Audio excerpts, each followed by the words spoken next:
नमस्कार, yes news महाराष्ट्रामध्ये आपल्या सर्वांचे स्वागत।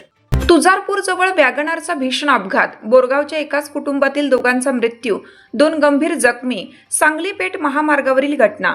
सांगली पेठ महामार्गावर वाळवा तालुक्यातील तुळजापूर हद्दीत आज सकाळी 10च्या सुमारास वॅगनार कारचे नियंत्रण सुटून ती डिवायडरवर आदळल्याने भीषण अपघात झाला। या अपघातात बोरगाव येथील एकाच कुटुंबातील दोघांचा दुर्दैवी मृत्यू झाला असून 2 जण गंभीर जखमी झाले आहेत। मिळालेल्या माहितीनुसार बोरगाव येथील राजाराम शिवाजी पाटील वय 70 हे आपल्या कुटुंबासह वॅगनार कारने MH10 DL 4847 आष्ट्याच्या दिशेने जात होते।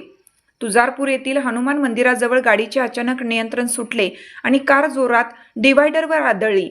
या भीषण अपघातात स्वप्नाली सागर पाटील वय 35 आणि राजाराम शिवाजी पाटील वय 70 यांचा जागीच मृत्यू झाला, तर मनीषा पाटील वय 65 आणि 5 वर्षाचा चिमुरडा रियांश पाटील हे गंभीर जखमी झाले असून त्यांच्यावर सध्या रुग्णालयात उपचार सुरू आहेत। अपघातात 4 चाकी गाडीचे मोठ्या प्रमाणावर नुकसान झाले आहे। घटनेची माहिती मिळताच ईश्वरपूर पोलीस ठाण्याचे अधिकारी तातडीने घटनास्थळी दाखल झाले। या प्रकरणी प्रकाश बाळासो पाटील यांनी दिलेल्या फिर्यादीवरून ईश्वरपूर पोलीस ठाण्यात गुन्हा दाखल करण्यात आला आहे।